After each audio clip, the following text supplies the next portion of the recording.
Hi hello ಎಲ್ಲರಿಗೂ ನಮಸ್ಕಾರ. ಇವತ್ತು ನುಗ್ಗೆ ಸೊಪ್ಪು ಮತ್ತು ಮೊಳಕೆ ಬರಿಸಿದ ಹೆಸರು ಕಾಳಿನ ಪಲ್ಯ ಮಾಡುವ. ತುಂಬ ಆರೋಗ್ಯಕರವಾದ ರುಚಿಕರವಾದ ರೆಸಿಪಿ. ನುಗ್ಗೆ ಸೊಪ್ಪನ್ನು ತಿನ್ನದವರು ಸಹ ಹೀಗೆ ಮಾಡಿಕೊಟ್ರೆ ತಿನ್ಬೋದು. ಒಮ್ಮೆ ಮಾಡಿ ನೋಡಿ. ನನಗೆ ಇಷ್ಟು ನುಗ್ಗೆ ಸೊಪ್ಪು ಸಿಕ್ಕಿದೆ. ನಾವು ತೋಟಕ್ಕೆ ಹೋಗೋ ದಾರಿಯಲ್ಲೇ ಇರುವ ಒಂದು ಮರ ಇದು. ಅಲ್ಲಿಂದ ಇಷ್ಟು ಕೊಯ್ದೆ. ಇದೀಗ ನಾನು ಇದರ ದೊಡ್ಡ ದೊಡ್ಡ ದಂಟೆಲ್ಲ ತೆಗೆದು ಹಾಗೆ ಒಂದು ಪಾತ್ರದಲ್ಲಿ ಹಾಕಿಡೋದು. ಪಾತ್ರದಲ್ಲಿ ಹಾಕಿಡ್ಬೋದು ಅಥವಾ ಬಟ್ಟೆಯಲ್ಲಿ ಕಟ್ಟಿಡ್ಬೋದು, ಕವರಲ್ಲಿ ಕೂಡ ಹಾಕಿಡ್ಬೋದು. ನಾಳೆ ಬೆಳಗ್ಗೆ ಆಗುವಾಗ ಇದು ಎಲೆ ಬೇರೆ ದಂಟು ಬೇರೆ ಆಗಿರ್ತದೆ. ಆಗ ನಮಗೆ ಎಲೆಯನ್ನು ತೆಗಿಲಿಕ್ಕೆ ಸುಲಭ ಆಗ್ತದೆ. ಮತ್ತು ಇದರಲ್ಲಿ ಸಣ್ಣ ಸಣ್ಣ ಜೇಡ ಹುಳಗಳೆಲ್ಲ ಇರ್ತದೆ. ಅದನ್ನೆಲ್ಲ ಚಂದ ನೋಡಿ ನಾವು ಕ್ಲೀನ್ ಮಾಡಿ ತಗೊಳ್ಬೇಕು. ನಾನಿಲ್ಲಿ ಕ್ಲೀನ್ ಮಾಡಿ ತೊಳೆದಿಟ್ಟಿದ್ದೇನೆ. ನೋಡಿ ಇಷ್ಟು ನುಗ್ಗೆ ಸೊಪ್ಪು ಸಿಕ್ಕಿದೆ. ಅದಕ್ಕೆ ನಾನು ಇಷ್ಟು ಪಚ್ಚೆಸರನ್ನು ಹಾಕ್ತಾ ಇದ್ದೇನೆ. ಪಚ್ಚೆಸರು ಮೊಳಕೆ ಬರೆಸಿದ್ದು ಒಂದು ಬೌಲ್ ಆಗುವಷ್ಟು ಉಂಟು. ಒಂದು ಸಣ್ಣ ಗ್ಲಾಸಲ್ಲಿ ಅರ್ಧ ಗ್ಲಾಸಿನಷ್ಟು ಹಾಕಿದ್ದೆ. ನುಗ್ಗೆ ಸೊಪ್ಪನ್ನೆಲ್ಲ ತೊಳೆದಿಟ್ಟದ್ದು. ಇನ್ನು ಹೇಗೆ ಮಾಡೋದು ಅಂತ ನೋಡುವ. ಈಗ ಮೊದಲಿಗೆ ನಾವು ಹೆಸರು ಕಾಳನ್ನು ಬೇಯಿಸುವ. ಒಂದು ಬಾಣಲೆ ಒಲೆ ಮೇಲೆ ಇಟ್ಟಿದ್ದೇನೆ. ಇದಕ್ಕೆ ನಾನು 2 ಸ್ಪೂನ್ ಆಗುವಷ್ಟು ತೆಂಗಿನ ಎಣ್ಣೆ ಹಾಕ್ತಾ ಇದ್ದೇನೆ. ಯಾವ ಎಣ್ಣೆ ಬೇಕಾದರೂ ಹಾಕ್ಕೊಳ್ಬೋದು. ನಾನಿಲ್ಲಿ ತೆಂಗಿನ ಎಣ್ಣೆಯನ್ನು ಉಪಯೋಗಿಸ್ತಾ ಇದ್ದೇನೆ.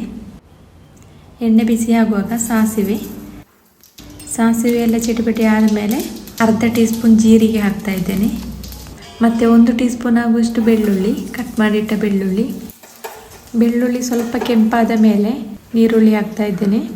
ಒಂದು ಮೀಡಿಯಂ ಸೈಜಿನ ನೀರುಳ್ಳಿಯನ್ನು ಕಟ್ ಮಾಡಿ ಹಾಕ್ತಾ ಇದ್ದೇನೆ. ನೀರುಳ್ಳಿಯನ್ನು ಸ್ವಲ್ಪ ಬಾಡಿಸಿಕೊಳ್ಳುವ. ಇದರ ಜೊತೆಗೆ ಅರಶಿನ ಹುಡಿ ಹಾಕುವ. ಒಂದು 1/4 ಟೀ ಸ್ಪೂನ್ನಷ್ಟು ಅರಶಿನ ಹುಡಿ ಹಾಕ್ತಾ ಇದ್ದೇನೆ. ಮತ್ತು 2 ಕಾಯಿ ಮೆಣಸು ಕಟ್ ಮಾಡಿದ್ದನ್ನು ಹಾಕ್ತಾ ಇದ್ದೇನೆ. ನೀರುಳ್ಳಿ ಸ್ವಲ್ಪ ಬಾಡಿದ ಮೇಲೆ ಒಂದು ಅರ್ಧ ಟೀ ಸ್ಪೂನ್ನಷ್ಟು ಮೆಣಸಿನ ಹುಡಿ ಹಾಕ್ತಾ ಇದ್ದೇನೆ. ಇನ್ನು ಇದಕ್ಕೆ ನಾವು ತೆಗೆದಿಟ್ಟಿದ್ದ ಮೊಳಕೆ ಕಾಳು ಹಾಕುವ. ಪಚ್ಚೆಸರನ್ನು ಸ್ವಲ್ಪ ಈ ಥರ ಮಿಕ್ಸ್ ಮಾಡಿ ಸ್ವಲ್ಪ ಒಂದು ಅರ್ಧ ಟೀ ಸ್ಪೂನ್ನಷ್ಟು ಉಪ್ಪು ಹಾಕ್ತಾ ಇದ್ದೇನೆ. ಕಲ್ಲುಪ್ಪನ್ನು ಉಪ್ಪು ಹಾಕಿ ಆದಮೇಲೆ ಒಮ್ಮೆ ಚೆಂದ ಮಿಕ್ಸ್ ಮಾಡುವ. ಮತ್ತು ಇದಕ್ಕೆ ಬೇಯಲಿಕ್ಕೆ ಬೇಕಾದ ನೀರು ಹಾಕುವ. ಸಣ್ಣ ಗ್ಲಾಸ್ನಲ್ಲಿ ಅರ್ಧ ಗ್ಲಾಸಿನಷ್ಟು ನೀರು ಹಾಕ್ಕೊಂಡೆ. ಇನ್ನು ಇದನ್ನು ಮುಚ್ಚಿಡುವ ಬೇಯಲಿಕ್ಕೆ. ಒಂದು 10 ನಿಮಿಷ ಬೇಯಲಿ.